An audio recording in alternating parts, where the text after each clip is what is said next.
Hello, welcome back to Militant Geek Preparedness. So I decided I was going to split up the videos on water filtration and purification, especially with my gravity feed filter versus the portable options because of time constraints. Otherwise I'd be making one huge video that's way too long, nobody would watch it. So I'm going to show you how I built my do-it-yourself Berkey water filter. And I call it a Berkey because I do use Berkey elements. So real quick, let me show you what you need.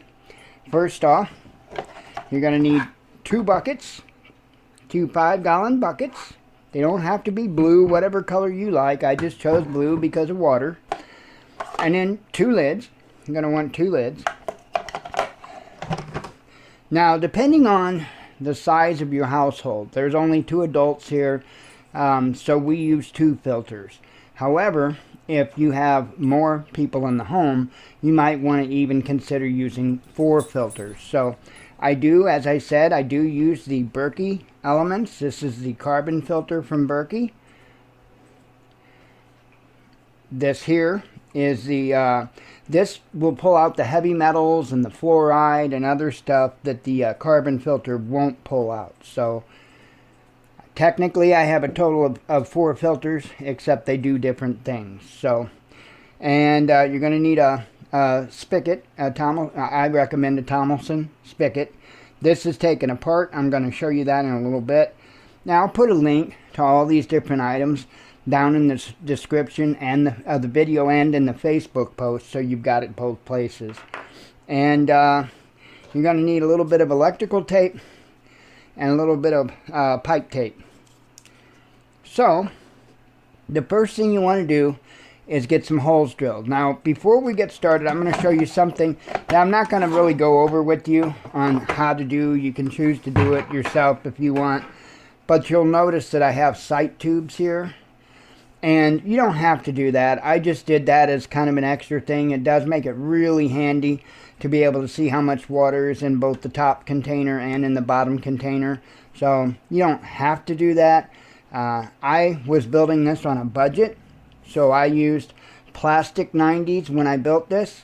However, you would probably be better served by using metal ones and using a combination of metal and rubber washers to seal them. So that's up to you. I was doing this on a budget for a reason, and so I used the plastic cheaper filters. So, I mean 90s, sorry. So the first thing you're going to want to do is drill some holes. I guess I can show you the bottom bucket first. So in the bottom bucket here, I've simply got 1 hole drilled near the bottom. And I want to say that's a 3/4 inch hole. It surely has been a long time since I've done this.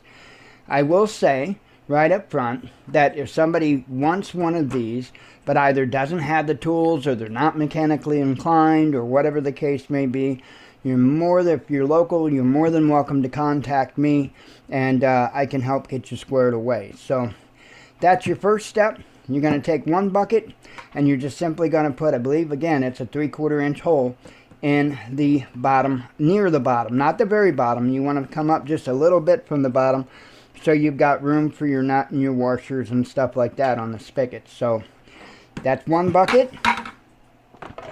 And then the lid for the bottom bucket, which I just showed you, you're going to have some holes in. Now you're going to see a rusty bolt here, and I'm not too concerned about that rusty bolt. Well, why wouldn't you be concerned about a rusty bolt?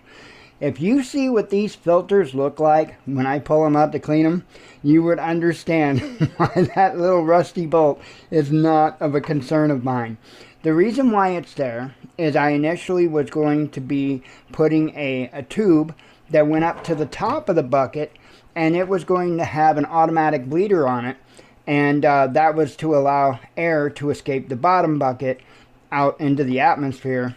And I was initially going to seal this and keep it sealed down tight to the bucket.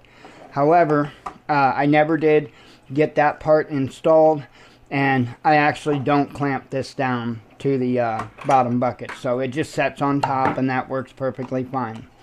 So the best way to go about this, flip it upside down here, is to, and it makes it, that bolt makes it easy to line up, is what you want to do is you want to take your drill, and again, not positive on the size. I don't want to say for sure. I'm going to guess maybe 1/2 inch on that. You'll, when you order your filters, you'll know the size of the nipple to be able to make that correctly. So I want to say that it was 1/2 inch. There's a slight chance that it could have been 3/8. I'm not going to measure it right now, but so what I did is I just flipped the bucket upside down, and I put one of the lids on the bottom of the bucket, and then I drilled a hole through both the bucket and the lid. And you want to make sure that you have it lined up when you drill your second one, and that way you've got 2. And again, if you've got a larger family and you're going to need 4 filters, then you're going to put 4 holes instead of 2 holes. So that is perfectly fine. So now that, and again, I've got the sight tube on the top, which ain't on here actually, because I've only had to clean out the bottom sight tube one time in all the years, and I've been using this. I intended to look it up when I built this, but my guess is going to be around 2016 maybe. And I've been using this same stuff, including the same filters, the entire time. I've only had to clean out the tube for the bottom one time, but every time I clean this system, I have to do the top. So, and that's just slipping a hose onto the 90s here, trying to be gentle so I don't move the connections too much. And that's my upper sight tube.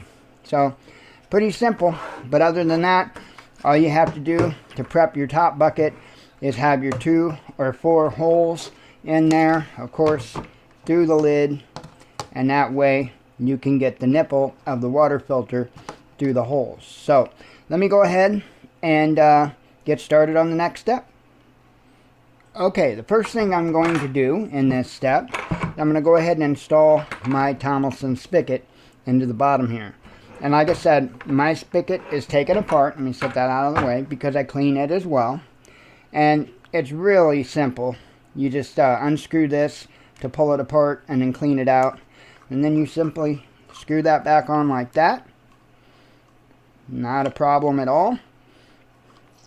And then you take one of the rubber washers, and if you'll notice, that rubber washer has a bevel on it.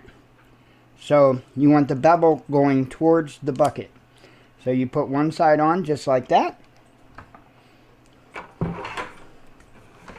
Put it in there. And then again, you want the bevel to be towards the bucket.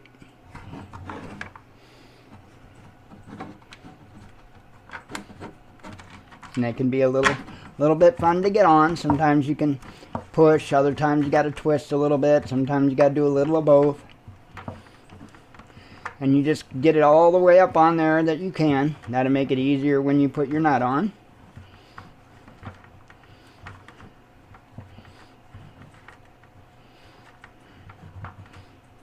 Okay.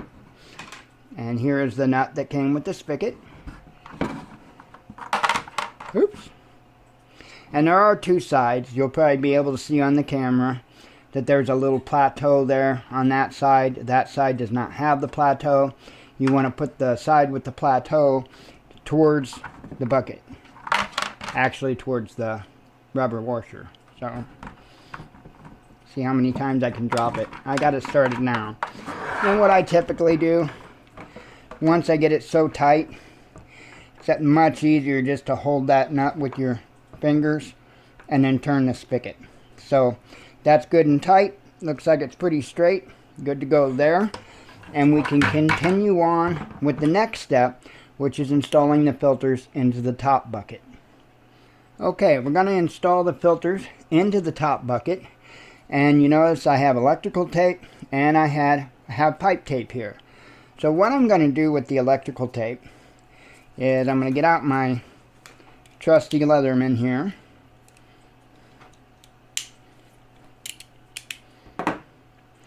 And I'm just going to take a little bit, and the reason why I'm doing this is because these nuts, insert laugh there, these nuts like to slip on the threads. So what I do, is I make the threads a little bit bigger, essentially. So what I'm going to do is just pull a little bit of electrical tape here. Not a lot, just maybe about that much. Slit it just like that. And then on the filter right here, I'm going to apply that electrical tape. Usually about 4 wraps or so is good. And you want to pull it tight because you want those threads, oops, not that tight. You want those threads to be able to come through the, see that? How the threads come through. They don't actually come through, but they show through more than anything. And you want to wrap it good and tight. Want to make sure that's tight. So that's one filter.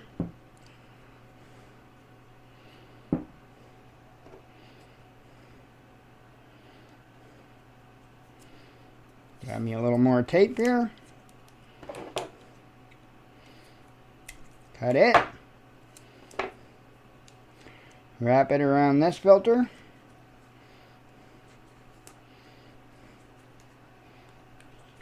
Make sure it's good and tight.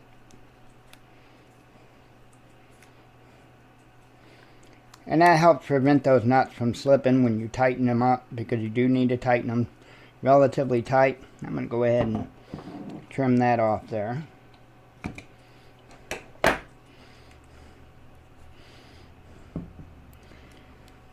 Okay, put my knife away for safety.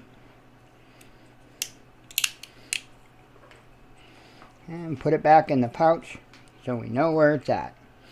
Okay, next up, we're going to start installing the filters into the top bucket. Okay, now that you've got your filters prepped, you've got the tape on them so that the nuts don't slip as easily on the threads. What you want to do is you want to go ahead now. It's probably better right now to go ahead and put the washers on your filters, the rubber washers. You do not want to forget those. Oops. There we go. And what you want to do is take your lid that you drilled holes in, and you want to make sure that you have it lined up with your top bucket. So mine's easy because I do have that bolt that sticks through, so it's easy to get mine all lined up. And then what you want to do is you want to take your filter with the washer on it, and you want to start it through the hole.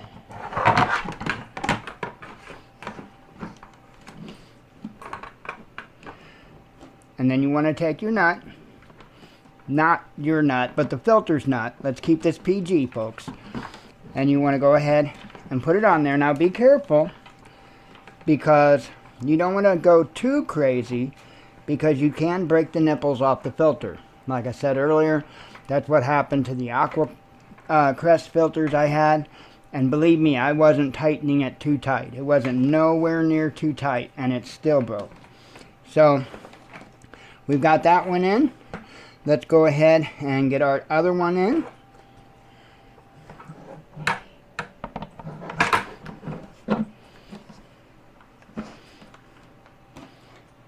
Grab the other one.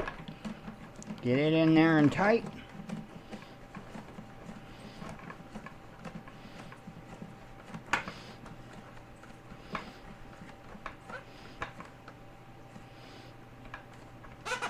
Again, you don't want to go too crazy. You just want to make sure that there's a seal. Okay, now we're going to take some plumber's tape, and we're going to put some wraps on here. And that's just to help make sure that it seals. I'm going to go ahead and pull this off the roll to make it a little easier to work with here.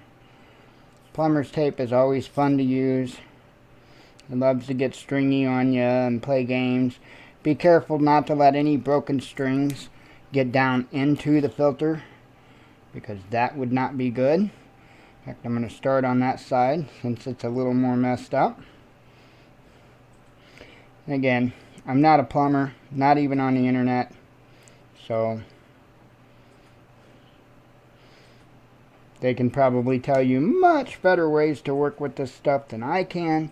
See that string there? I wanted to kind of pull that free and get it out of there.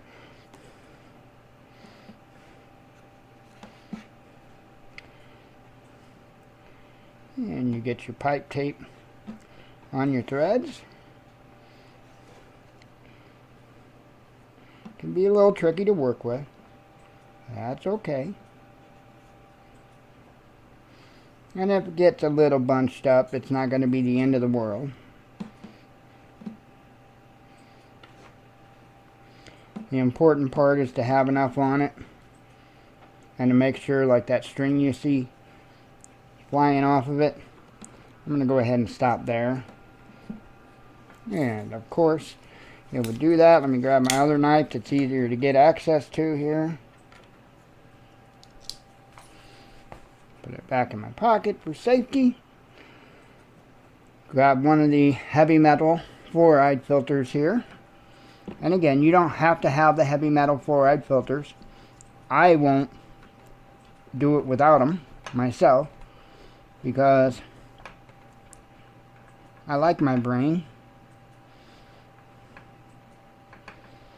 Okay, and you don't want to go too crazy. You just want to get her snugged up on there. Flip this around here. We'll do the other side. Let me see if I can get this a little unstringy before I continue. Gotta love that stuff. I am not a fan of plumber's tape. You could use the dope as well, I guess. I don't see why that would hurt anything. The pipe dope. You just want to make sure that that seals. That's all. I know it's starting out ugly and stringy, but that's okay. That's how I pulled that piece that was hanging down. I pulled it up. Because I just don't want it hanging down into the filter. I don't want a chance at getting free and getting into the filter. That ought to be good enough. Just a little bit to make sure we get a good tight seal there.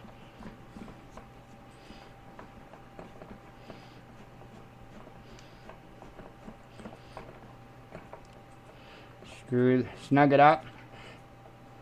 I don't want to say screw it tight. You just want to snug it up. Again, you're dealing with plastic threads there, and that's super easy to break. So there you go. Then after that, all you got to do is grab your bottom bucket. And I always, because mine's got sight tubes, I always line up the sight tubes. And you got your top lid that does not have any holes in it. And of course, you just set it on top. And there you go. That's all there is to it in making a DIY gravity feed water filter using whatever brand of water filters that you want. The canisters like that come from Berkey and stuff are quite expensive, to be honest. And you can get a couple of 5-gallon buckets for pretty cheap. And it's a good way to be able to make a good filter. So there you go. That's how I have mine set up. I will be continuing on later with more portable water filter and purification options. And I hope to see you then. Shalom.